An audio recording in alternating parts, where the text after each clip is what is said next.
Hey Waffle Gang, I do hope you're well. My name is Mark and today we're checking out some more Reddit stories, and if you do love a Reddit story, why not consider hitting that like, subscribe, maybe that notification bell too, and let's crack on with today's first story. Now today's story is going to be from the Entitled People subreddit. It's one long story over several posts, and it's from Camper Nomad, who says, "Parents told my brother that he could take my house and I could just live in the camper in the backyard because I'm single and he has a wife and kids. I'll warn everyone here that this is going to be very long. So long that I'm splitting it into two posts and including a TLDR for each. I also really don't care who believes this. It's just so crazy that I don't blame anyone who calls BS. I won't argue about it, but this happened to me. I also really don't care if anyone in my family sees this. I'm not going to sugarcoat anything. But I'm also not going to reveal any details that clue anyone into who I am that doesn't already know me. I'm a single man in my early 30s. I've got a brother who's 29 and he's already got 4 kids now. He had his first at 22 and the second followed a year later. Then the third 2 years after that. And the fourth is the most recently born a couple of months ago. His wife, my sister-in-law, and I do not get along. She always tries to get a rise out of me by acting superior, and turns into an extreme self-victimizing drama queen if I retaliated against her in any way. She can cry in an instant and put on an extremely convincing show to get sympathy from just about anyone.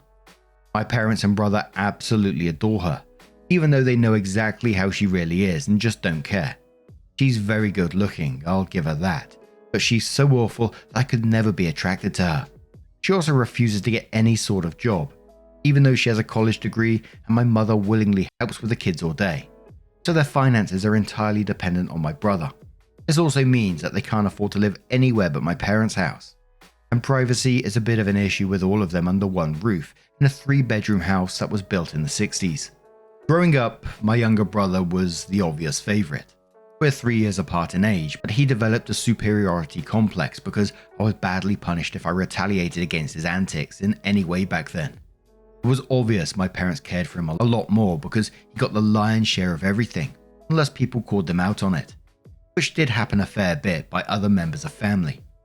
Which is why my parents packed us all up and moved us about 150 miles away from them, so they generally only would see us on holidays, since it was a 3-hour drive. My brother got physically abusive towards me on a number of occasions, flirted relentlessly with my first girlfriend to the point she broke up with me, and laughed at any misfortune I had. And my parents just told me to suck it up whenever I was upset about it. I only got equal treatment when my parents wanted to keep up appearances. I admit it was rather funny to see the looks on their faces whenever they had to treat me equal to my brother on birthdays and Christmas because other people were present. We had relatives that were very nosy and loved gossiping drama. So my parents did their best to hide what was really going on and threatened to take all my stuff away if I didn't keep my mouth shut. If anything, it just made my parents celebrate more when I turned 18 and moved out because it meant they no longer had to provide for me. I wasn't even done with high school yet when I moved out, but couch surfing was far better than living with them. I was low contact ever since leaving home. They didn't even show up for my high school graduation, but I really didn't care. From that point on, I would usually only see my parents and brother on holidays like the rest of the family. The start of the 2020 pandemic was not kind to me. I lost my job and couldn't renew the lease on my condo because my roommate also lost his job and neither of us could afford the place on unemployment money. It was a rented 2-bedroom condo that I really loved. As the lease was ending, my roommate left early to move back in with relatives and I had to sell nearly all my stuff because I was soon going to be homeless if I didn't downsize to an extreme. I really shouldn't have rented a place that was so expensive, but I liked living the high life until that life wasn't kind to me. And I realized I should have been living somewhere far cheaper so I could have saved more money to fall back on. But I had a plan. I own a truck simply for the fact that I've always loved trucks. So I found a $1,000 camper in good shape and put it on my truck. I could just live out of it for a while. It was supposed to be temporary, but I ended up living out of it far longer than I ever thought. I originally was hoping to be able to live out of the camper at my parents' house, where my brother and his family still reside as well. But when I asked my parents to let me stay for a while, they told me they had a full house and didn't want me there. Plus, we hadn't exactly gotten along in the past decade. They said they'd only agree to let me park my camper there if if I paid them basically what it had cost to rent an apartment in my area. That was way too much just to park my camper. I was jobless and trying to save as much of my unemployment money as I could till I could find a new job. I may as well be living in an apartment with that rent price they were asking. My parents called my camper an eyesore and told me to take a hike since we couldn't come to an agreement. And sister-in-law thought it was absolutely hilarious that I had to live in a camper. My brother joined in her pointing and mocking me while calling me a homeless bum. I parked my truck/camper in a store parking lot to sleep on the first night, but I had nowhere else to go. I felt scared out of my mind that someone might try and break in. Suffice to say, I didn't sleep well that night. There was nowhere else I could go, as any other relatives that owned houses were fairly far away, and all my friends were all apartment people. I was pretty attached to my area as well, so I didn't want to just leave. I'd also had my mail forwarded to a friend's apartment. It was the only way I could still get my mail anymore. Finding a stable place to park was pretty difficult. I went looking around trying to find a job similar to my old one. It took months of living the nomadic camper life. In that time, I had to deal with a lot. Everything from beggars and drug addicts to people demanding that I leave because my camper was an eyesore. At one point, someone who told me to move claimed to be with an HOA. I wasn't even parked on the street with houses. When I questioned what HOA, they got incredibly belligerent and threatened me. I moved my camper anyway just to avoid the trouble. In order to have a steady supply of electricity, I learned to use a long extension cord to plug in anywhere I could to recharge my camper batteries. This meant sneaking around and plugging it into an outside outlet of a random building while parked on the street. I know that's a crumbly thing to do, but I had to keep my batteries charged so my refrigerator would stay cold. I had a small solar power bank for recharging my phone, but I didn't have anything like a generator. And generators are noisy and require fuel anyway. So I did what I had to do. After months of living like that, I finally managed to get a new job. I had to move to the neighboring city to find a job that didn't involve retail. I worked retail while in college and promised myself never again, though I was nearly ready to break that promise. I was still getting unemployment money, but had no stable place to live while receiving it. I didn't want to still be jobless when it ran out. Plus, I was bored out of my mind. I had little else to do but read, watch movies on a small portable DVD player, use my phone or laptop, and keep note of where I could park and what public bathrooms I could use. I kind of envied the Japanese have public bathhouses. We could really use stuff like that over here. When I finally landed a new job, I practically lived in the back of the building by the warehouse in an old employee parking spaces literally no one else seemed to bother using because they were so far in the back that the area was borderline forgotten. My boss/company owner actually liked this arrangement because I was willingly available to take any shift I could get, so long as I had enough sleep. He even let me take the camper off my truck and set it up in one of the spaces so I could drive around without it. Not exactly sure if this was legal, but no one bothered us about it. The entire time I lived back there, I didn't have to deal with many trespassers. There were a few, but the security guards escorted them out. I was pretty much on call almost all the time when they needed me, and was working virtually every day of the week. My boss let me plug my camper into the building for power and water, and I paid a small amount of rent by working for free on Sundays, when no one else was in the office but the janitor and security guard.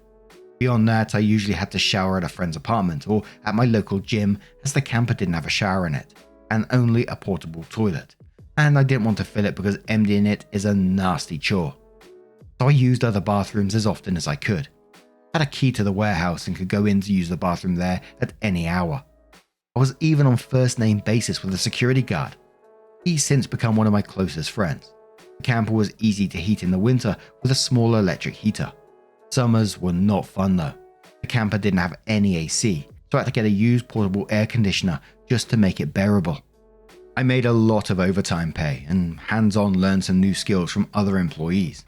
Eventually, midway into this year, I landed a better position in the company as a supervisor and started making a better salary than my old job.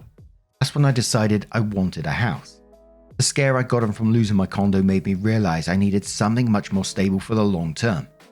I looked around for something close to my work and just 2 miles away found a 3-bedroom manufactured home on a small property. But I managed to get it for $10,000 less than the asking price somehow. I used nearly my entire savings for a down payment and got approved for a home loan. I finally didn't have to live in a camper anymore. There was enough space for me to back my truck in behind the house to take the camper off and set it up in the backyard. So I put it there as its own little building just in case I want to use it again. When I was fully settled into the house, I was dumb enough to brag about it on my book of faces. My family saw the post, and that's where this shit really starts. After a few weeks, my parents and brother, along with his family, came to visit completely unannounced to have a tour of my home. I didn't even give them my address. Somehow they found out where I live. I still don't know how. None of my friends have fessed up, and no prior family members visited me before that. So I wonder if they stalked me at work and followed me home or something. It really wouldn't surprise me. Once I opened the door, they practically all shoved their way in like rambunctious tourists, and they started making themselves at home. They all kept poking around, and sister-in-law had this creepy smirk that she was repeatedly flashing me. It was only later that I figured out why, and it made me madder than a bull on steroids that just got stung by a hornet. My parents were constantly talking about how I've got so much extra space now, and it's too much for someone like me who has no wife or kids. Sure, not now, but maybe someday. And my brother kept remarking about how there was more space in our parents' house, and how my house was closer to his job too. Red flags all around, I know.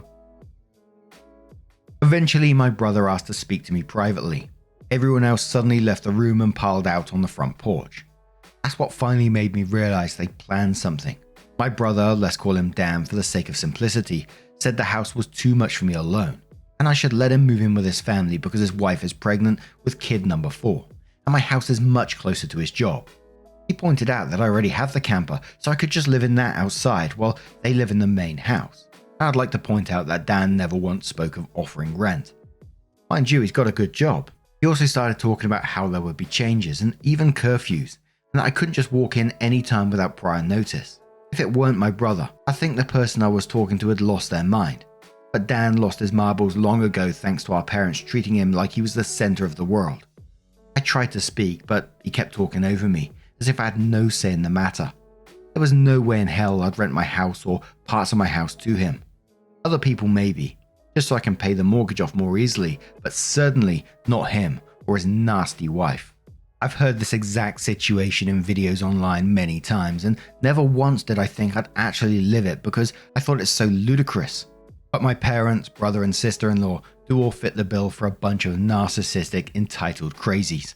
So I picked up my phone and set it to start recording, and just held on to it.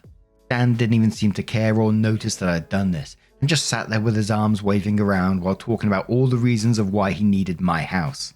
He went from saying that to acting like it was a done deal and trying to reach out his hand to shake mine. That's when I finally showed my backbone and said, "Hell no." I said it loud enough that Dan stumbled backwards for a second. I'd rarely ever raised my voice to him on that level because I was punished by our parents whenever I did. But this was my house, not theirs. My spine can be as shiny as it wants here. I stood up and then told them that my house was not up for grabs, and acting like I'll let him move in just because they want it won't make it happen. I bought my house for me, and it's not my fault he keeps having more kids and has to keep living with our parents because he can't afford to move out. Dan got as physically close to me as he could without actually touching me, and said I didn't deserve the house and he needed a better place for his family to live. I laughed back in his face and said that was total bullshit because I worked hard to be able to buy my house. Of course I deserved it. Dan started yelling that I had no wife or kids and I don't need all the space, so I may as well give it to him. I said I'm not giving him anything, and he never even offered to pay me rent. If I let him move in, I'll still be covering the entire mortgage on my own house without even being able to live in my own house. Then Dan told me that he shouldn't have to pay rent because his family comes first. And our parents said I was going to do this, and that I will. I yelled, as if their word was law or something, and told Dan that they did not have the right or power to give my house to him. Then, right on cue, my parents and sister-in-law barged back into the front door and surrounded me to try and force me to agree. There was a lot of fighting, but to sum it up, from this point on, I heard the line, "Just do it for Dan," way more times than I can remember. In the fight, I told them all they didn't have a say in my life or my house, and to get out before I called the cops. Sister-in-law screamed the loudest at me about how she was pregnant again, and I can't do this to her. I said I did nothing to her. She just assumed she could take it from me, like I would just allow it. I had no obligation to her or her family. And they called her a stuck-up bitch who never had any respect for me. so I don't care what she thinks or how many kids she has. I have no sympathy for her. She won't be living in my house. Well, that made her angry enough to attack me. She got in one good hit on my face and tried to do more, but my brother held her back, kicking and screaming. She kept demanding he let her go so she could scratch my eyes out. The phone I was holding recorded pretty much everything, so I held it up and said I was going to call the police if they didn't leave right away. My parents told Dan they were leaving, and my mother said that I had a week to come to my senses. I told her I won't be, and to not come back. And I told sister-in-law that my phone recorded everything, and if she tries anything, I'll press charges for assault. She screamed at me and stormed out loudly, crying with her face in her hands. My mother was the last one out the door and said that I better do this for Dan and sister-in-law.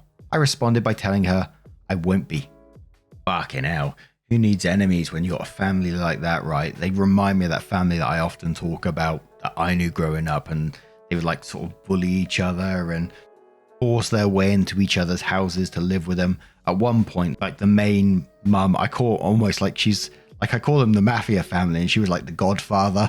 I think she had like 8 of her grown kids and adults living with her at one moment, and they were all a mess. I mean, we're talking drugs, alcoholism, fighting, being arrested, causing drama, all sorts of shit going on all the time. 8 of these people in like a 2-bedroom flat, crazy stuff. But OP comes in with a second part of the story, which we're going to cover now. So part 2 says, as I stated in the first half of my post, many will find this unbelievable and long. Yes, I'm aware there are similar sounding posts online already. I've seen a number of them now, but it's not like those posters have a monopoly on this sort of shit happening to them. If anything, I'm surprised this site hasn't been better weaponized against this sort of thing, since entitled people should be more afraid of getting outed here. But anyway, I do not blame anyone who calls bullshit. I would too if I was reading this. However, by reading this in my first post, you'll know just how messed up my parents are. As in, my life, they were the root of all evil that spoiled my brother into the arsehole he is today. And never once have they given me a real reason for why. And I kind of fear there isn't one.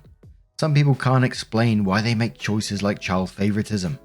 So it's all they can do to try and stand by the child they backed, which is exactly what my parents tried to do. And I've practically destroyed their lives for it. Not in a legal sense, but more an emotional one. After I kicked my parents, brother and sister-in-law out for trying to force me to hand over my new house to my brother, I immediately went to my social media and told the story to the whole family. It spread pretty fast, but you won't find it now because it got deleted some time ago, and I put my own profile on private. I posted about it because I knew the first thing my family would do when they got home is try to twist the event to make me the villain. And I was exactly right. But I had about an hour to get started before them, and I had video evidence to back my story about what they had done. No, I don't plan on showing the video here, so don't ask. Being preemptive worked because I got a fair number of family members on my side right away. My parents, brother and sister-in-law must have been all set to write their own post, but it was too late, so they didn't even bother trying to lie much. My parents, Dan and sister-in-law had a few flying monkeys supporting them, but not much else. Plenty of others knew how entitled they already were, so what happened was something they all quickly understood and accepted. There was one person in particular that called me. I don't know who they were, but they ranted at me that I was a horrible brother, and I needed to make way for a real family man. I just ended the call and blocked the number. This didn't repeat. A week went by and my parents showed up with Dan at my front porch, just like they said they would in the prior ultimatum. They rang my doorbell like crazy and also pounded on the door until I finally answered. I opened it just a crack and they tried to shove their way in again, but I installed a couple of latch chains that prevented it, even braced my body against the door for good measure. My father and brother demanded I let them in, but I said I was recording everything on camera and would call the police if they tried to force their way in again. My mother calmed them down and then in a most sickly sweet tone asked me if I was ready to let my brother move in. I told her and the rest of them to fuck off and never come back. My mother put on crocodile tears and asked me why I can't just do this for Dan because he's my beloved brother. I laughed and then bluntly said I do not love him as a brother because he treated me like shit for years, and they only encouraged him to do so. They are terrible parents and he is a terrible brother. Then told them to leave or I'd be calling police ASAP. They all left surprisingly easily, apart from my mother's loud crying and the others giving me dirty looks. One could say making them leave was suspiciously easy. I thought the whole mess was over, but I guess I should have taken them more seriously because they had other stupid plans. I came home later that week on Friday evening to find a moving truck and my brother's minivan parked in the driveway. It was Dan, and his family was there moving stuff in. He just waved to me with a shit-eating grin when I saw him. I was furious and told him and the rest of the family to stop, but sister-in-law smugly said to me, like it or not, they were moving in. And then in the most fake way, while tilting her head and puckering her lips, she said that it was okay, because my mummy allowed it, and I should always listen to what my mummy tells me. I seethed with rage just hearing those words and looking at her smug, bitchy face. I locked myself in the truck and called the cops right away. When they realized what I was doing, sister-in-law started pounding on my window and yelling at me to stop, and that I can't do this to her because she and Dan need the house, and she cried, "Why can't you just do this for Dan?" I responded with, "Fuck Dan, it's my damn house, not his." Then she threatened to key the side of my truck unless I stopped calling the police. All of which the 911 operator heard, thanks to the window being slightly open. I told sister-in-law if she damaged my truck, I'd sue her, and she was smart enough to retreat. When the police arrived, Dan and sister-in-law, along with their kids, had locked themselves in my house.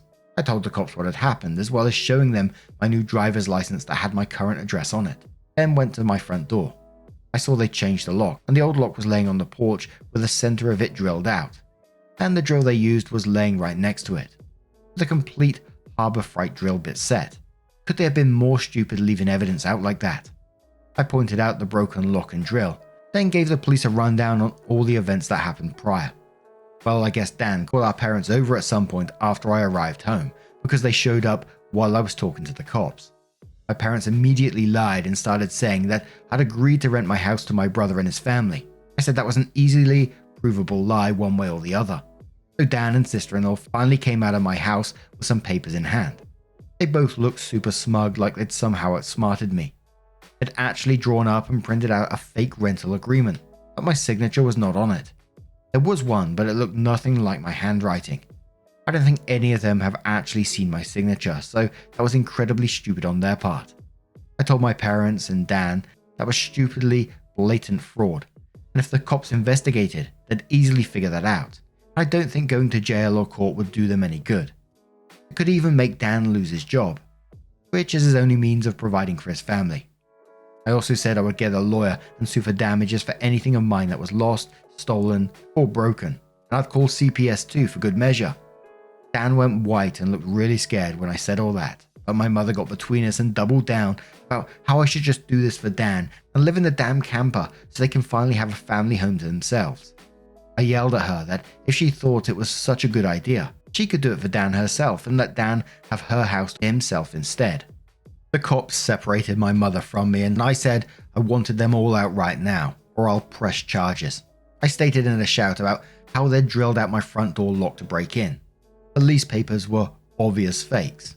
They badly forged my signature, and I've recorded video of sister-in-law attacking me. Those are felonies I could fuck over their lives with if I wanted. And if they didn't leave, that's exactly what I'd do.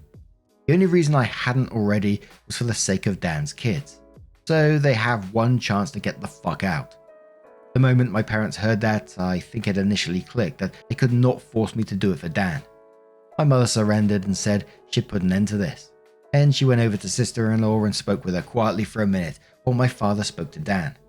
Sister-in-law instantly started loudly crying and ripping up the fake rental papers into tiny bits and tossing them like confetti, only to have an officer tell them to pick up the paper bits or he'd cite them for littering. Both of the cops at this point had the "I don't get paid enough for this" looks on their faces. Dan had to start telling the kids to load their stuff back into the moving truck. The kids were all crying and the eldest was sobbing that he won't get his own room now. Sister-in-law and Dan gathered their kids up to try and make one last pathetic attempt to guilt me with a sad family routine. You know, where they all gathered together in a sort of group hug while all facing one direction. I swear, I think they practiced it beforehand. All the kids had the same pleading look with quivering mouths. Sister-in-law kept rubbing her pregnant belly and tilting her head to look like a sad puppy, and my brother just made the saddest face he possibly could and said, "Please don't do this. We need to be able to live here." But I didn't falter and told him to keep packing. All the kids and sister-in-law turned up the crying to 11, and Dan yelled at me, Are you satisfied with yourself? You've denied us a home because you're too selfish to share and help out family. I ended up laughing like a maniac and retorting that what he was trying to do was taking, not sharing. And no amount of crying will make me let his family move in because he's no brother of mine anymore. He's just an entitled prick who thinks he can take whatever he wants from me, like when we were kids. Dan started F-bombing me until the cops told him to cool it or he'd be in cuffs regardless if I wanted to press charges. He sucked in his lips and looked like a mix of afraid and supremely pissed off. I asked the cops if they could stick around until my parents, brother and sister-in-law had all left, and they said they had no intention of going anywhere until this had been resolved. In fact, the next few minutes 2 cops became 4 as more drove in for whatever reason. That gave my parents some extra incentive to get moving. I made Dan give me the keys back to the new lock he'd put on my front door, though I got another lock the next day anyway because I didn't know if he had copies of the keys or not. He was really reluctant to hand them over, and instead of handing them to me, he actually threw them down on the street and into a storm drain while saying to go and get them myself. But one of the cops scolded him for that and made him go get them. He had to pull the grate off just to get at them, and he got pretty dirty in the process. When he got the keys back, he just grumbled and slammed them down into my hand. I told them all to leave and never come back. My mother said I'd be disowned for this, as if that was some kind of threat to me, and I voiced that to them. Then, in an overly sarcastically way, I said something along the lines of, "Oh no, that means I won't get to come to any holidays with you guys where I get treated like shit by you all anyway. Because Dan has always been your obvious favourite. He treated me so badly when I was growing up that if Dan ever needs an organ donor, I wouldn't give him anything. So do like you always told me to do when I was mistreated by all of you, and suck it up." My parents were floored after I said all that, and the quartet of cops were looking pretty judgmental at them as well. I tell you, if you want to put nasty parents like mine on the spot, confront them in front of cops, because they'll likely not try anything really stupid then. My mother just started crying and walking away, my father just stood there looking like he wanted to hit me, and Dan just held his kids in defeat. Oh, and sister-in-law was having a tantrum in my front lawn. Soon enough, they all formed in a line, handed out boxes, and got their stuff out of my house. Nothing had been unpacked yet, so it was all taken out pretty quickly. But while doing it, my mother kept saying it isn't too late, and I could still do it for Dan several times. Each time trying to bargain more and more to try and make me change my mind. She said that Dan could pay me rent if I let them stay. And if that didn't work, she said I could move back in with them to let Dan rent my house so I wouldn't have to share the building. I told her to shut up and keep packing boxes because I don't want Dan or his family around. I don't want his money, and I certainly don't want to live with him or my parents ever again after the way they treated me when I was a kid. Making a deal with my parents would be like making a deal with the devil to me. Sister-in-law ended up having another tantrum after hearing that and threw a box down, then sat on the ground to have a pity party because she didn't want to go back to sharing a house with my parents. And she just sat looking angry and sad. There until everyone else was finished. She didn't even want to get up when it was time to leave. They finally got everything out the house and into the truck, so before they left, I laid into my parents one last time about all the shit they put me through growing up. And with 4 cops being right there, they couldn't do much other than stand there and take it for once. I called them out on so many things that happened, and even pointed out how they just couldn't do something nice for me, like letting me stay over with my camper when I was homeless and trying to get back on my feet. How they let Dan and sister-in-law ridicule me and call me a bum. Well, who's the bum now? They wanted to kick me out of my own house so Dan could stay in it free of charge, yet when I needed a place to go, they wanted to gouge me for more than I could afford to offer to park my camper when they knew I was out of a job. There were more extremely judgmental stares from the cops when I said all of that. So I put my parents on the spot one more time and asked them what I ever did other than being born to deserve being treated so badly. Because when I finally have a bit of success in life, they want to snatch it away from me for their favourite child, since they'd rather I give everything to Dan and have nothing for myself. I bought my house using the money that I earned. I owe them nothing, and I won't be asking anything from them ever again, because clearly I will never be anything more than a doormat or a cash cow in their eyes. I got no answers from them. They just stood there looking like a fish out of water. So I continued ranting and asked them what in God's name made them think they were such good parents after all of that. My father was beet red, but more from embarrassment than anger this time, and my mother was crying that she was a horrible person. I bluntly agreed that she is a horrible person, They all are, and I bet they all go to hell for it too. They were shitty people, and they all knew it. But if I'd called them out on all this stuff in private instead of public, they'd just get mad at me and still act like I'm in the wrong. They just kept up the denial for so long that it became a part of who they are. My mother buried her face in my father's jacket to cry, and my father looked more defeated than I've ever seen him. Dan and his family avoided me entirely as they finished putting everything back into the moving truck. I made sure nothing of mine was stolen. Not that I had a chance to get much furniture yet. I was lucky to even have a couch at that time. They all got back in their vehicles and sister-in-law just stood staring at me with malice until my brother finally got her to drive the minivan home. And as soon as they were all gone, I got back online again and spilled the beans with what happened. My parents were too embarrassed to even try and defend their actions this time, and while the family was somewhat split before this incident, it's now a landslide in my favour. Nearly all of the family has sided with me after this incident, and those who haven't simply aren't siding with anybody. No matter how much my parents previously tried the "we did it for Dan" line, no one listened anymore, so any remaining familial support they had is now gone. Many of the family who I expected wouldn't side with me did. That includes the former flying monkeys, so I guess they finally had enough. Around that time, I offered to host half the family at next Christmas Eve in my house. My parents were not invited. I wasn't blocked on my brother's and sister-in-law's profile, surprisingly, and I saw sister-in-law had a fourth baby in early November. They're still living with my parents. I'm pretty sure they knew I was watching because sister-in-law kept making passive-aggressive posts every couple of weeks or so about not having enough space while living with my parents. Probably to see if they can still guilt me. And I'm sure it's driving my mother and father at the wall because they aren't getting any peace and quiet in their old age with 3 rowdy, obnoxious kids, a mentally unstable sister-in-law, my golden child brother, and a newborn baby in the house all at once. Perhaps they could move into a camper in their own backyard and let Dan take over the house completely. They might get some peace then. Yeah, they could do that for Dan.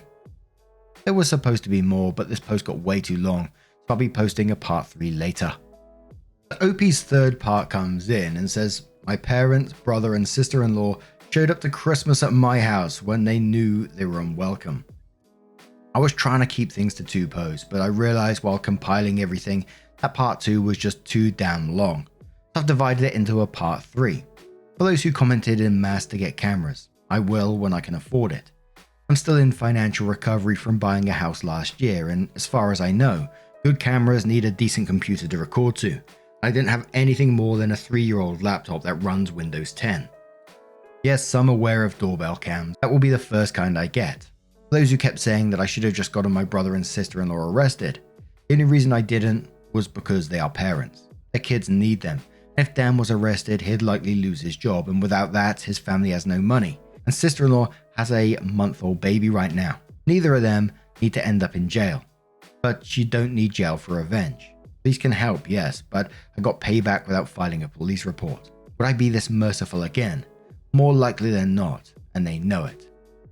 Camper Nomad the Merciful! I decided to wait on making an account and posting until after the new year, just in case more stuff happened. And it did. As previous readers know, my sister-in-law was making passive-aggressive posts on social media that were obviously directed at me, especially after sister-in-law had her 4th baby in November. She was posting the same repetitive nonsense over and over again. She just found semi-clever ways of rewording it, but she pretty much just kept regurgitating that she was tired of living with my parents, that there isn't enough space, that she needs her own house, blah blah blah. I know I sound dismissive, but live through with what I have with these people and you'd be ready to sarcastically play tiny violins in front of them too. They're just that bad.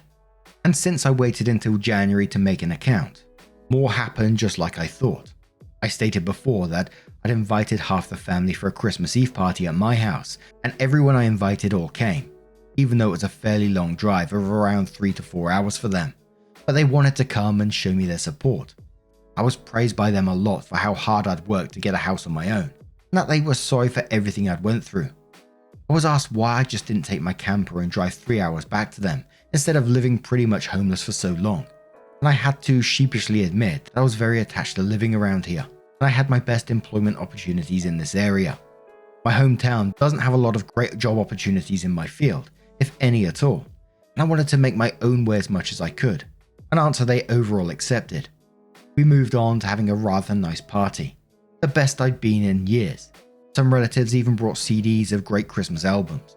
And I have to say, the one my uncle brought of Ray Charles was my favourite. He sings Christmas songs like no one else I've heard. It was a grand and happy time. I felt for once I could just forget my past issues and enjoy the moment. But I wouldn't be writing this if it had stayed that way. About 2 hours into the party, you know who showed up. My parents, brother and sister-in-law popped in, trying to look all smiles. They didn't even knock, just walked right in my front door like they were meant to be there. I shut off the music and told them to leave immediately. They begged to stay and said they brought gifts. One of my uncles stood up and yelled at them before I got another chance to speak, and he said they don't deserve to be in my home or my life after all the shit they tried to pull months earlier. And he was backed up by several other relatives.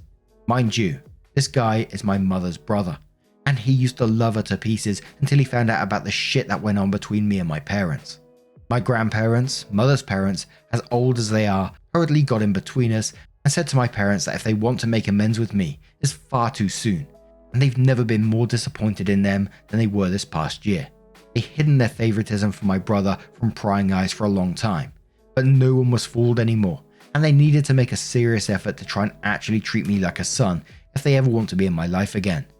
Then they turned to Dan and sister-in-law and said they've seen the repetitive nonsense sister-in-law keeps posting about. They're tired of it and just let it go already. My house will not become their new home.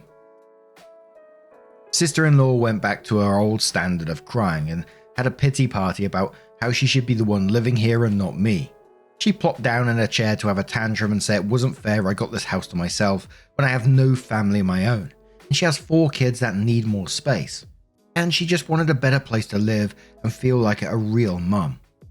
It was petty of me, but I loudly pointed out that she sucks as a mother because she lets my mother do most of the parenting, while she sits on her butt all day drinking, playing on her phone or going out and spending all of Dan's money. And she has the nerve to complain about it. I even joked that I'm surprised her baby doesn't get drunk from all her breast milk since she drinks so much booze, which I admit I went a bit too far as I got some stares. And sister-in-law demanded to know if I was calling her a bad mum. I said the evidence speaks for itself, and if she wanted to be able to afford to move out of my parents' house someday, then she needs to put her college degree to some use, get a job, and learn to save money. My mother already does most of the childcare for my brother's kids anyway, so she'd have plenty of time after her baby gets a little older. My brother's eldest kid, who's 7 years old, ran up to start kicking and screaming at me for yelling at his mum. And he kept at me about how his mum said that I was the bad guy who made her cry and didn't let them live here. That's when my brother grabbed his son to pull him away. But all the other relatives jumped back in, and this sort of turned into a family intervention against my sister-in-law and brother. She was crying, her new baby was crying, her kids were crying. Hell, even Dan was nearly in tears from the verbal lashing he was being assaulted with.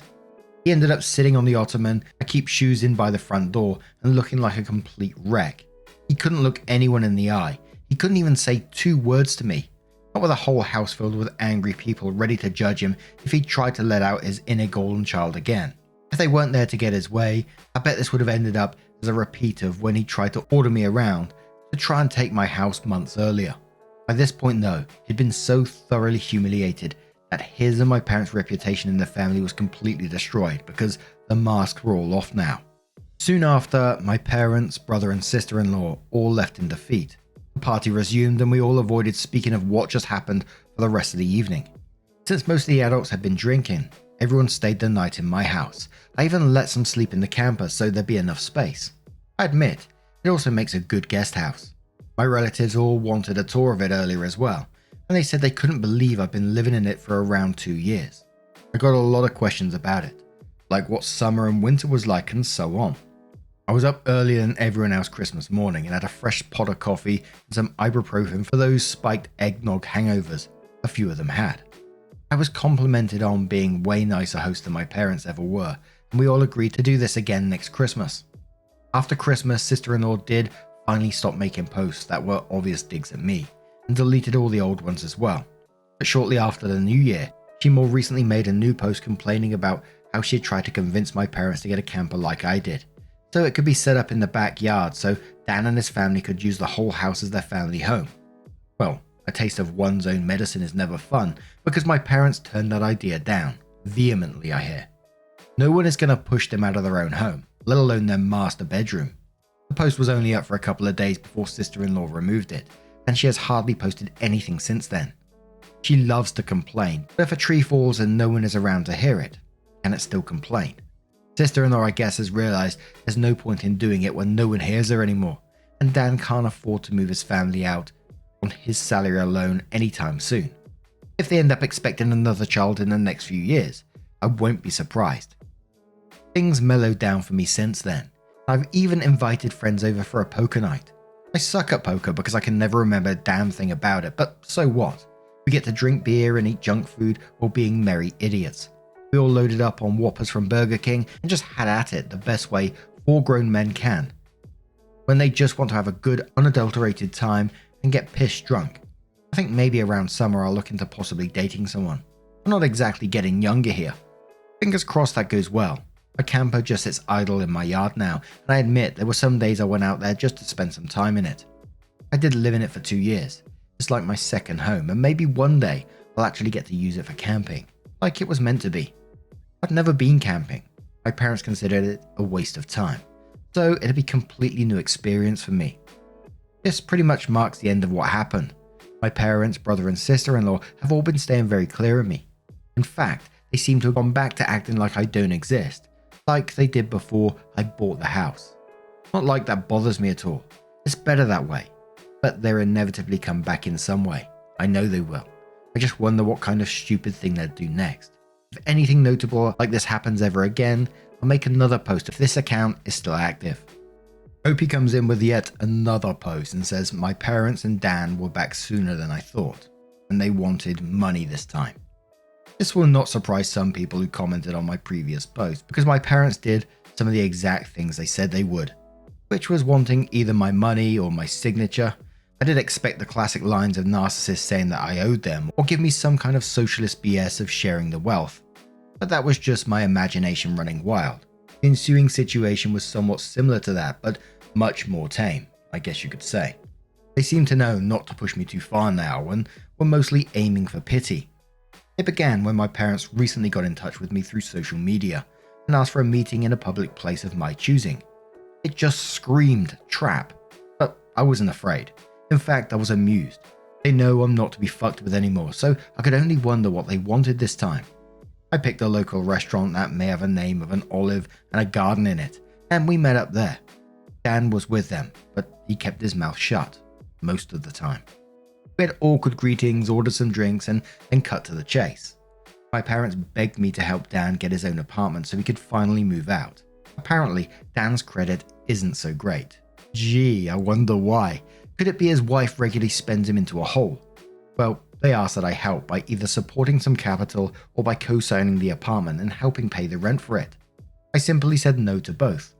That's when Dan spoke up in anger and yelled at me that I have so much and I don't have a family to support like he does. He needed my help. I should be sparing the money for his family since I don't have one myself. I laughed and asked where they were when I needed their help. Of course, that's right. They were pointing and laughing at me for being homeless. Or should we go further back to my childhood? I'd love to delve into that with plenty of ears to listen in around us. My mother grabbed my hand and begged me not to speak of any of it. My father and Dan both just looked away and said nothing. Pretty sure they wanted to say something like they used to at me, but held their tongues. I asked them if they thought I was rich or something, and their looks said it all. When I told them I don't have that kind of money, they looked at me like a deer in headlights. I broke it down about how much I'd managed to save for the down payment on my house, and the way I had to live and work in order to save that much so fast, and how I spent nearly all of it on the down payment of my house. I'm still in financial recovery. I did have monthly income to spare, yes, but most of it was going right into my savings. I asked Dan what his yearly salary was, and when he told me, I pointed out that it was actually a bit higher than mine. I then loosely broke things down in rough math in front of my parents, when about 70% of my income goes to my mortgage, insurance, gas, internet, phone, food, and other bills. And there's maybe 30% of that left at most that I can put into savings. I need that money saved to get back on my feet in time. I have to make sure I have all the savings to fall back on. My truck is from the 90s. If it were to break down, I'd need money to either fix or replace it. And there's other things that I would need a rainy day fund for, like home repairs, doctors, taxes, lawyers, or anything in general you need quick cash for when it's a sudden unexpected expense. So, as you can see, I just can't spare money for Dan, and I also refuse to co-sign for anything, as that would leave me on the hook for any bill Dan couldn't or wouldn't pay. Then I pointed out that that's likely why my parents didn't co-sign for Dan's apartment themselves long ago, and my mother just started crying again. I was pretty much a step ahead of them in all of this. I'm not an ATM, and I'm not a fool, and I stated that right to their faces. I expected my father to become angry with me like he always does, but this time he was just, well, he didn't. I've known this man to explode on me for the slightest provocation of not enabling my brother all of my life, but this time he just didn't do that. There wasn't even a sneer on his face. The only way I could describe the look he had was regret and defeat. Maybe regret for being a shitty parent, or maybe regret because he can't bully me around anymore. Either way, my parents couldn't really argue with me, and I wasn't about to give them any money. Dan just got up and said that this was all just a waste of their time, and that he was leaving. My mother started apologizing for him, but Dan still wanted to leave. Then, just to kill with kindness, I offered to buy them a round of unlimited soup and salad while we were all here. I guess they couldn't turn down free food since we hadn't ordered anything but drinks yet, and they stayed. I went out of my way to talk about anything other than money. Dan remained quiet and was either eating his food or looking at his phone, but my parents just awkwardly talked with me. They brought up that they've recently joined a local Christian church and that they've already been going for the last 2 weeks. I said good for them, and they of course started trying to advertise that they'd like me to go too. I simply said no thanks, and they were smart enough not to push further. When the meal was finished, Dan left a $10 on the table for the tip and walked off without saying another word to me or anyone. My mother just excused his behavior and we all parted ways. That was about it. Not as much drama as I thought there'd be, but this is still far better than how things used to be with my parents and brother. As for sister-in-law, well, she's been regularly complaining online about my parents. She really doesn't seem to like the fact that she's not queen bee of their house. I think her toxic is finally getting to them. Why else would they be so desperate to come crawling back to me? Sister-in-law actually wants my parents to move into a camper like I had to in order to make space in the house, and she's being told no every time. She does seem to have a following of Karen-minded people like her though, because here and there I get a message by someone I don't know that are intent on raging at me for not giving up my house for sister-in-law. I don't bother to argue with these people anymore, I just block and move on. Though there was one persistent troll who had my phone number, and they called from a different number every time. Yes, it seems to be the same person who called me to say I need to make way for a real family man like Dan, but I could care less. The calls though seem to have slowed down, if not maybe stopped, because I made it clear to the person that they were only amusing me by keeping this up so long. The last time they called was around the beginning of the month. It's been silent from them since. So as you probably guessed, this has been going on for a long period of time. Then over half a year later, OP comes back in with another update and says, well, I figured I'd wait half a year or so after the original post to update everyone, but it ended up being longer than that. Yes, things did go bad again, but not really for me for the most part. I'm pretty much fine, if not almost unscathed since last Christmas, apart from the time my parents and Dan came to me for money, as my last post told, and a more recent confrontation between me and my sister-in-law you'll read about here. I did get a few cameras for my house, including a Ring doorbell in front. I didn't tell my family about the cameras just in case, but thus far, no one has attempted to break in. I think the way I outed them all before scared them into leaving me alone, for the most part anyway. I've taken to renting out 2 of the rooms in my house, one to a close friend, the other to a friend of said close friend.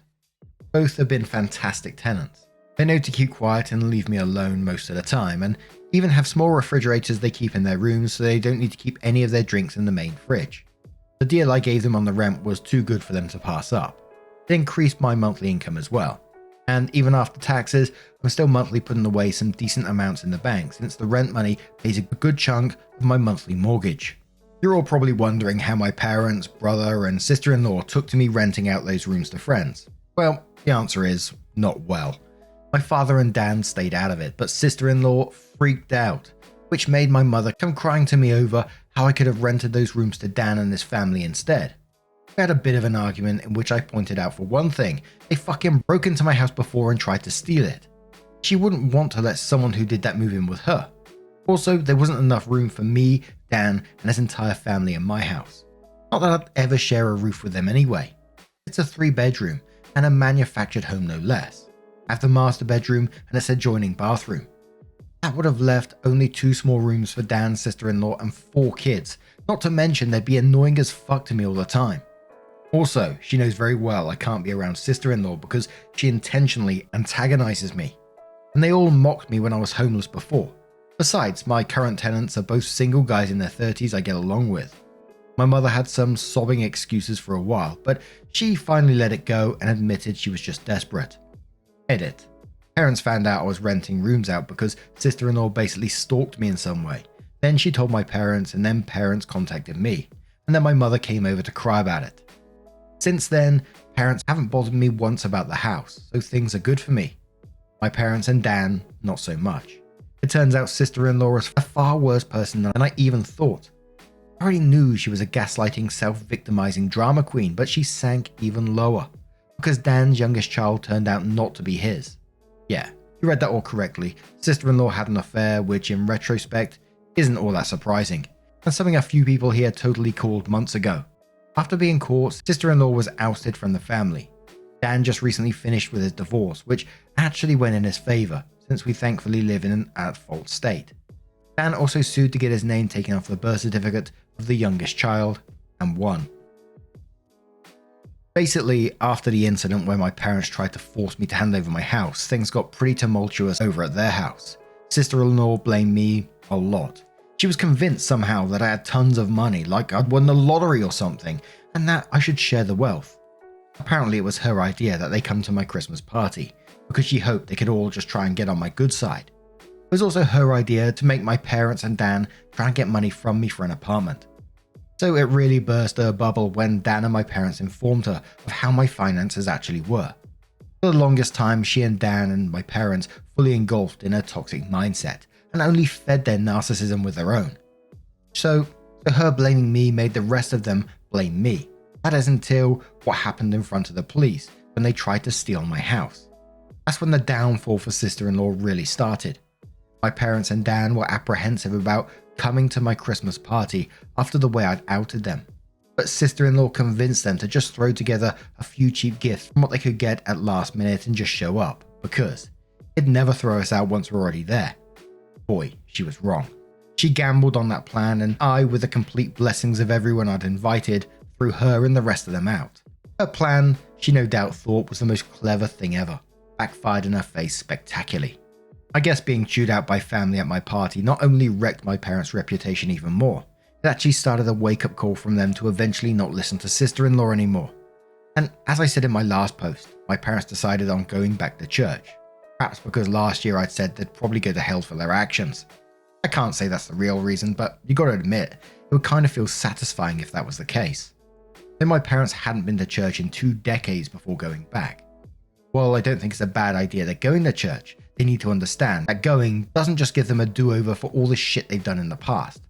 But I have little faith they're at least trying. Because my parents came to my house without Dan to personally apologize to me, after they seen an animated video in my first 3 posts. That's right, they've known about this Reddit account for a long time now. They also know everything I'm saying. Yes, they're unhappy about it, but I feel everyone here deserves an update since it's anonymous. My parents and Dan know watching an animated video of themselves and their own actions was a great way to make them see what kind of people they really are. And they came over to apologize to me later. I've never seen my father apologize like that to anyone, and the man isn't a good actor, so this felt genuine.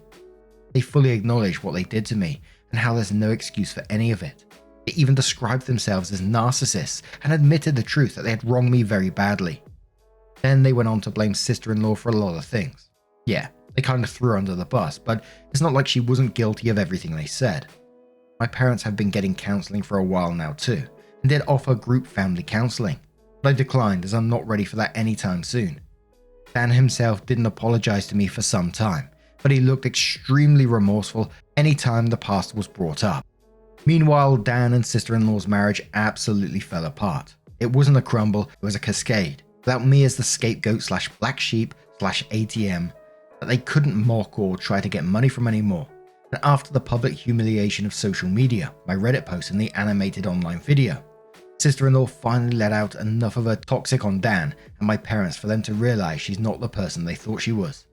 The denial had been strong, but sister-in-law's entitlement was stronger. I've had many a thought of lightsabers clashing over this drama. Sister-in-law clad like a bimbo Sith with a lightsaber that looks like a giant lipstick or something like that. I imagine there's a wealth of puns and jokes to be had there, but I really didn't bother to think much more detail about it. But as you can imagine, things only got worse because sister-in-law kept on looking for other ways to get what she wanted. She kept bringing up ads for used campers and RVs to try and get my parents to buy one to live out of, so they could have the main house. And she kept doing this no matter how many times they told her to stop. She even tried to say my parents should just buy an RV and live life on the road, like normal old people do. That was stupid, even for sister-in-law. The opposite was suggested by my parents, that Dan and sister-in-law buy a camper themselves to live out of instead. Sister-in-law basically said she shouldn't have to do that since she's the mum. She's pretty much lauded the fact that she thought she had total parental authority over everyone's heads because the kids in the house were all hers. When sister-in-law didn't get her way, she actually took her baby and left the house to disappear for several days. They knew she was fine because her phone was still working and she was responding texts with short passive-aggressive answers. And when she came back, she was only more embittered because nobody caved to her demands while she was away. Sister-in-law also refused to go to church, but Dan went with our parents and took his kids along as well. Save for the youngest, since sister-in-law refused to let him take the baby anywhere. Personally, I don't go to church. I believe in God and all that stuff, but I just don't like church. Besides, it never did me any good growing up. So part 2 of the latest section of updates. Part 2. Just so everyone understands, a lot of this information came from Dan and my parents, so I'm just telling what I know. Shit really hit the fan when Dan suddenly called out his wife as a cheater in March. This shocked us all because we thought he was a complete pushover to her, but no, he's not, at least not anymore. You all know how he treated me when I was on his bad side. Well, his wife wasn't spared that ire at all.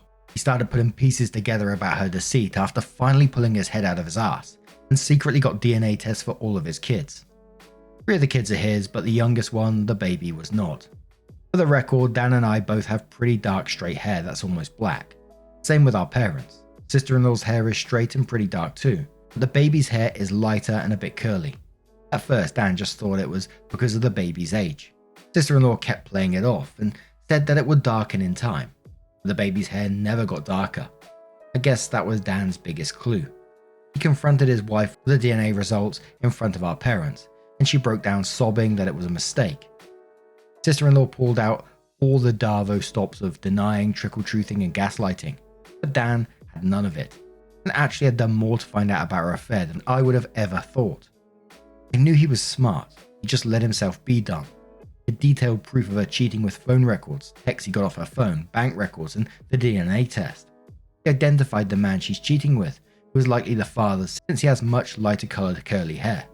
The evidence against her was crystal clear, and Dan said she was so bad at hiding her affair, he didn't even have a hard time figuring out any of it once he started looking. My parents demanded that sister-in-law leave their house immediately. That's when she went psycho on them all, first in just yelling, but she quickly got physical. Police had to be called by my mother, and yeah, sister-in-law was arrested. She scratched up Dan and my father quite a bit with her long fake nails, and even harmed her eldest kid in the crossfire by hitting him hard enough to have a black eye and nosebleed when he tried to intervene. Dan was smart enough to have his phone recording nearby when he confronted her, so police had all they needed to arrest her for assault. Sister-in-law's parents had to drive over to bail her out.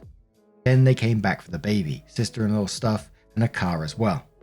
A couple of days after sister-in-law got bailed out, she showed up at my house because I was apparently next on her shit list. As soon as I opened the door, she went on a delusional rant where she called me out about posting on Reddit, and said I was the entitled bane of her existence. I'm not sure, but I think she might have been high on something, because this felt extra crazy for her, and her eyes didn't look right. She claimed mothers with young children are the most sacred thing in the world, and went on yelling that giving up my house shouldn't have been too much to ask for, because supporting the family was the least I could have done, and if I had, then her family would still be together. I tried to talk while she was spewing all that out, She actually attempted to shove me and cover my mouth. She even had her hand poised like she was ready to scratch me.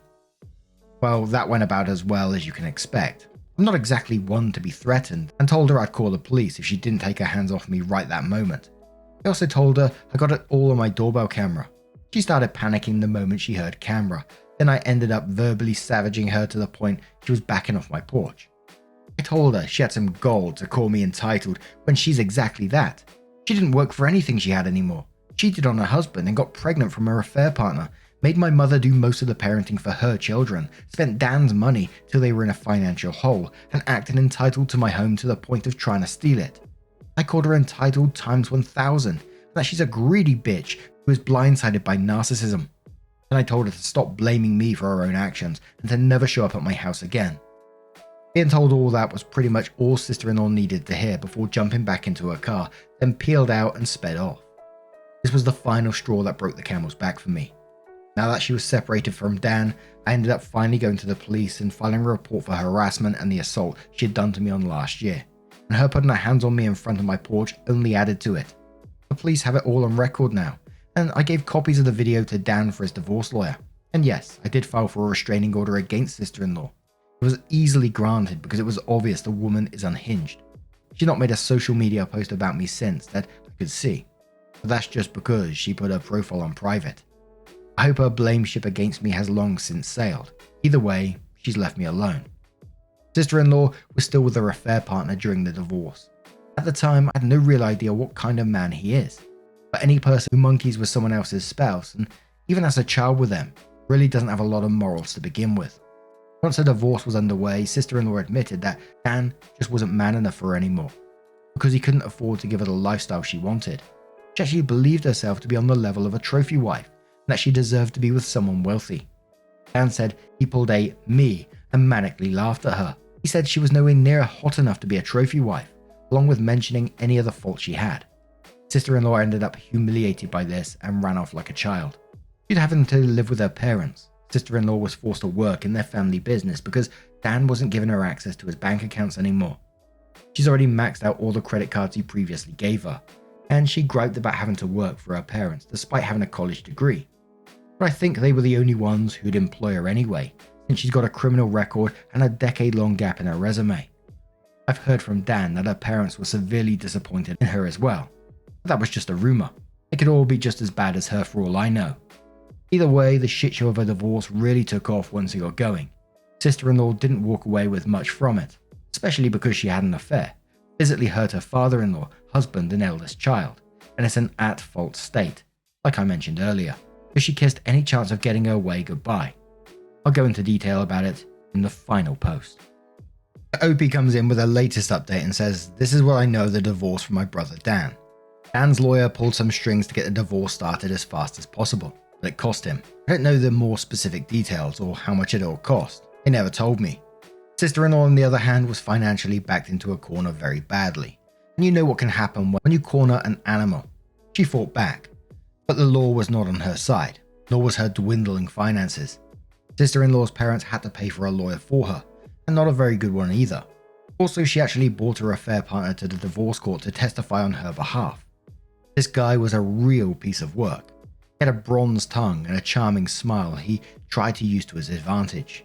He claimed sister-in-law had been wronged by an incompetent husband, which is why she sought the arms of another man. He claimed he was ready to take responsibility for his child he had fathered with sister-in-law, but that sister-in-law would still be needing the alimony for helping support herself and care for said child. He remarked that because Dan at the time was still on the birth certificate, alimony should be one of his obligations. Dan said that this guy used big words and a charming smile, but seemed an extra special kind of stupid. And coming from Dan, that's saying something. The judge was also not swayed in the slightest, and told the bronze-tongued lout that he was a hypocrite for saying that he was ready to take responsibility for his own child, while also holding his hand out for money from the man whose marriage he helped ruin. That shut him up. Dan was prepared to sue his wife's affair partner for alienation of affection too. However, that fell through. I guess it would have been on Dan to prove how much she loved him before the affair started. But after her mask came off and we saw the real her, we're not sure if she ever really loved him at all, or if she just loved having a meal ticket. Someone here pointed out sister-in-law probably kept popping out kids to avoid getting a job, and he may have been right. Either way, sister-in-law tried dragging out the divorce, but Dan's lawyer and the judge kept that from happening much. I swear Dan must have seriously lucked out, because he got one of the meanest and most unsympathetic to cheaters judges I've seen in the state. And all the evidence we had on sister-in-law made it easy to keep her from playing the victim. But instead, she just let her real bitchy self out since there was no point in hiding it anymore.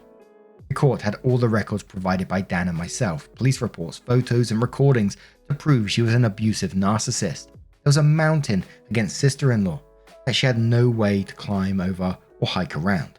She tried standing against the mountain, but that was prime avalanche territory. In the end of the divorce, sister-in-law struck a deal to end things quick. Dan takes 3/4 of the credit card debt, gets his name off the affair baby's birth certificate, and sister-in-law walked away with only partial custody of her children. No alimony, but without most of the credit debt she racked up. Her being legally employed by her parents meant she had an income of her own to fall back on to start paying off her debts. She can see her other kids almost whenever she wants, and can take them on weekends, but for whatever reason has made very few attempts to even see them. She took them out to eat fast food a few times, but never took them home with her. The kids are back in school now. That gives her even less opportunities to see them. You'd think her parents would want to see their grandchildren. They haven't contacted Dan about it. They barely saw Dan's children before that too.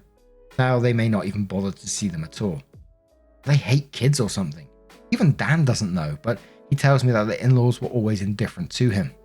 As for Dan, well, he really did love his wife a lot, so the betrayal of her cheating made him hit the bottle hard. Rewind back to the night of his confrontation with his wife. He came to me in a stupor with a whiskey bottle in hand and his face all scratched up and covered in bandages. I wouldn't say he was drunk yet, but I freaked out seeing him looking like that at first, and berated him for driving under the influence. That didn't really mean much to him compared to the betrayal of his treating harlot of a soon-to-be ex-wife. We spent a few hours hanging out in my camper so as not to disturb my tenants. All the while, Dan was drinking whiskey straight from the bottle and crying that he's a fool, and how he regretted ever marrying sister-in-law. Pretty much any time he mentions her now, he just refers to her as that bitch. That's ex-sister-in-law's nickname now. Ironically, this time together was the most bonding Dan and I have done in 15 years. While he didn't exactly apologize to me, he called himself a shitty human being with a terrible taste in women, and said I at least didn't make his mistakes. Despite all he previously did to me, he's still my younger brother. I couldn't risk letting him try to drive home. I told him to stay the night and managed to take his keys, then set up the bunk in my camper for him to use. I rented out my spare rooms after all. He was in no shape to drive home, and if he had taken an Uber, he'd have to pay for it, then have to come back for his car later. He was still a depressed, crying mess, and I didn't want our parents or his kids to see him like that. And frankly, I was worried he'd do something insanely stupid if I let him leave. I didn't want him to sleep in the house, so putting him in the camper was the best option. Just because that bitch fucked him over doesn't mean I suddenly trusted him. It was better for him to sleep it off in the camper. We both spent some time in the camper playing games and watching movies on my portable DVD player. Poker was no fun with just two people, and Old Maid was just boring. Thankfully, I had an Uno deck too, and an old school battleship game. He really liked those. It was enough to keep him distracted until he was finally willing to lay down after running out of whiskey. He threw up a lot in a bucket anyway, and he was not opposed to sleeping in my camper. In fact, he found the idea cool, and had a lot of questions for me to how I lived in the camper for so long as I did, and I answered them all, if not just to keep him busy. But I needed to go to bed myself since I had to be up early, so I left him with my portable DVD player and a couple of movies. That way he could amuse himself alone for a while, if he even managed to stay awake. Before leaving for work in the morning, I popped in while Dan was passed out in the bunk and left a bottle of ibuprofen and an energy drink on the counter of the camper's kitchenette, along with his car keys and a letter explaining to leave through the backyard gate. He saw himself out without trouble around 1:30 PM. About a month after ex-sister-in-law, aka that bitch, was kicked out, Dan came to me asking to borrow my camper. I guess he found it more comfortable than I thought when he slept in it, and he fully admitted he didn't ask sooner out of pride. But with his soon-to-be ex-wife out of the house, he decided to give up his room for his eldest kid. He got 2 girls and a boy, with the boy being the eldest, now 8 years old. The kids were all forced to share a room until that point. They just had curtains up for the boys' half of the room, but the boy often slept on the couch to avoid his sisters. I know the poor kid was really desperate for his own room, so I guess Dan decided to finally make a better decision as a dad, and came to see me in order to beg to borrow my camper so his son could have his room. If he could have afforded it, he'd have bought his own camper, instead of relying on me, and even said as much. I hadn't even gotten the chance to use the camper for actual camping yet, but I caved and let him use it, since it was actually for a good cause, and he promised to buy his own in time anyway. No, I didn't ask for rent money for the camper. Dan isn't enough of a financial hole as it is right now. Ex-sister-in-law and the divorce drained him. I've learned that I get far better results with family lately by not being spiteful. I loaded my camper up and put it down in my parents' backyard. My father put in a 30 amp breaker so it'd have enough power for Dan to run heat and AC when he needs it. I do miss the camper. After all the time living in it, it kind of felt like it was part of me. The only reason I loaned it out was for the sake of Dan's kids. Pretty much the only reason I still do anything for my parents or Dan is for the sake of those kids, as I've bonded with them. And yes, I may not get the camper back for quite some time, and likely not in the condition I lent it out in, but I've warned Dan and my parents that they will be financially responsible for any damage they do to the camper, as well as its upkeep for as long as they have it. I also took many timestamp pictures and video of the camper inside and outside before lending it out, so I can prove its condition before it left. Dan even recorded a video with me agreeing to my terms. That's as good as a contract. With the financial drain of the divorce, Dan's not going to be able to get a place of his own for years, I'll bet. Though he seems to have no complaints about living in the camper at least. But I don't know if he actually likes it or if he's just putting up a front. But I guess it can remind him of the backyard forts we had as a kid, since that's how it felt with me sometimes. Either way, he's living in it now. I did get some major props from the extended family for letting him borrow it too. I'm now referred to by a lot of them as the good brother Dan doesn't deserve. Either way, I think getting rid of sister-in-law was a great first step in mending the family as a whole. I still have little care for my brother and parents after the way they treated me all my life. I'm not going to let Dan's kids suffer for it. Those kids have actually really warmed up to me. They're actually happy to see me when I come over or when they visit me. I've even babysat a few times. Now that they don't have their mother's toxic around, they've become much nicer kids, especially to me. I'm actually getting to enjoy being an uncle now. My mother is doing the bulk of the parenting for my nibblings, and she's been acting as nice as possible to stay on my good side. My father often looks very defeated in my presence, but otherwise he's been either socially quiet or generally nice to me, but he won't talk to me much. Though that's leagues better than how he was before at least. I'm not letting my guard down either way. My parents do seem more happy that my ex-sister-in-law is gone, and they often say they don't know what they ever saw in her. My mother especially, because the two of them butted heads over who was mum in the house for a long time. Now for the last part. At the same time as the divorce, Dan sued to have his name removed from the birth certificate of the baby that wasn't his. That bitch didn't really want to change it, because it meant no more child support from Dan if she did. However, there was a court-ordered paternity test for the man identified as the baby's father. I was prepared to laugh in case it turned out he wasn't the father either, but he was. And Dan's lawyer had a long talk with ex-sister-in-law's lawyer. Ex-sister-in-law has no leg to stand on, and Dan was ready to go back to make her situation even worse. She didn't have the finances to fight him any longer and agreed to changing the birth certificate. The bronze-tongued lout who knocked her up did man up to take financial responsibility as a parent, but he ended up not staying with sister-in-law. He contacted Dan through his lawyer to tell him that he had broken up with that bitch and that he wouldn't bother him again. I checked the social media of the guy after Dan linked me to it, and the lout was upset that now he's financially responsible for a child he never planned to have, and that he's too young for this. Guys, from what Dan's lawyer was able to find out, the man is just over 40. He looks younger than he is, but he's by no means a young man. Shortly after, he put his online profile on private. Ex-sister-in-law did the same with hers a long time prior. So I've no information left to give. This may be the end. Ex-sister-in-law is out of our hair. My parents and brother have finally made a real effort to be better people. I'm surprisingly happy as an uncle. And my house is still my house. So Opie added another post that said ex-sister-in-law saw my post and is mad she can't do anything about them. No surprise, ex-sister-in-law saw my Reddit post. She can't contact me about them in any way, but with a lawyer thanks to my restraining order against her. And she likely can't afford to get a lawyer right now anyway, since the divorce financially drained her too. So she bitched to Dan about it and demanded he tell me to delete my Reddit account. But not only has Dan read my recent post, he no longer cares. He said they serve as a reminder of the prick he used to be, and he's not losing sleep about it. Besides, I've helped him out despite all he's done to me, so he's not going to be upset about it. My parents have also made sure to try and treat Dan and I more equally when I'm around too. My father is still a man of few words around me though.